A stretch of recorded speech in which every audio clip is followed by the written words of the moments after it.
trying to think how to do this. There's a important part of the theory that you have to understand many other topics. Uh, but there's no I'm not sure if I can. I'm trying to think of a way to present it in isolation so that you don't have to read the entire book, Metadimensional, to understand what I'm talking about, or to make it convincing. But I'm gonna try. I'm talking about time. Now, you probably think of time as a dimension. I mean, that's what people say it is. It is a dimension. If you have like an object and it changes over time, it's like you take like an analogy, like the same way an object changes along the one of the three spatial dimensions, then it also changes along time. Like you imagine there's some kind of a way to perceive the object from outside of time, from like watching how time changes, and then you think, yeah, that's the changes construct like a shape in the four-dimensional space, something like that. Well, that's a nice story, but it doesn't actually talk about reality as you know it. It makes up a story about the reality that you don't know and that you will never know. I assume that you simply are incapable of leaving the perception of the now. That perception is now. Even if you think you're looking at time from the side, like seeing how objects change over time, even if you think that's what you perceive, there's still a now at the time of that perception. Let's say in a hallucination, there is still the now of the perception itself. In other words, this is to say, no matter how elevated you are from the perceiving the present, from perceiving, making yourself capable of perceiving time as a spatial dimension, you still have the time as a now, and that's your time. And that's time, and that change that you're talking about, that you describe as a shape in a four-dimensional space, that's not time. You just misdiagnose what time is. And now time is change, basically. But the question is, what is changing it? I mean, if you come from a physicalist perspective, or actually practically anyone, if you ask what changes, they would say the world changes. They would say experience just perceives the changes that happen and it is not causing them. But I think I explained it in several videos. That doesn't really work.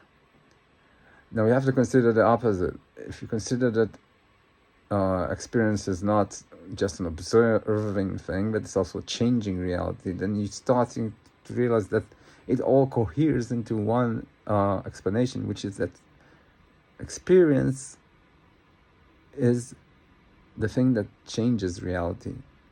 It's not reality that changes experience. In the sense of, it is the propellant. Yes, experience cannot control what it will perceive next, and if there's like a train zooming towards you, you cannot make it go back in time and not hit you. I'm not saying you don't control it in this fashion, but you still are. Experience is the movement from the past toward the future and through the present, and that's it. So the only time there actually is experiential time. And this sounds weird, like you used to think about a reality where experience doesn't mean anything and everything is objective, like if you come from a physicalist background.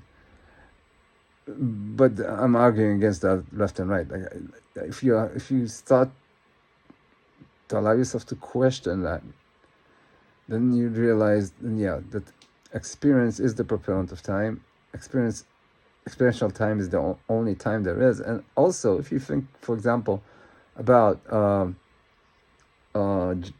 Einstein's general theory of relativity, how it private theory of relativity. Anyway, about the progress of time, about time dilations. It should be the general theory of relativity. So, you're talking about as if time changes in some objective fashion, dilates, slows down, but you kind of like missing, not seeing what you're doing there. Like you're talking about, okay, so let's say something is moving very close to the speed of light, then it stops being able to change inside its own time bubble, or whatever you want to call it, its own time frame. Like it does 1 second for it is 1,000 years of 10,000 years or 100,000 years for everyone else. And you're talking about some kind of objective time, but hey, didn't you notice you were talking about experiential time? Like this is a description of experiential time.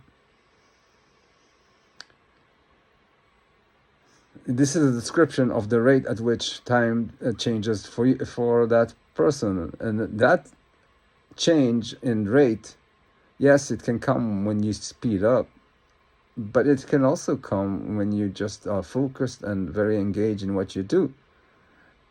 And I think the theory I wrote, for whatever it's worth, would argue that speeding up and causing time dilations is equivalent to being in the zone, to being engaged. It's the same process. It's the same process of like experience has a rate that it can tolerate changes, and that's the rate. And I mean, I go through this in the book. It's more complex than that. It's a question of what's the throughput of experience, how much of reality does it perceive, and at what rate.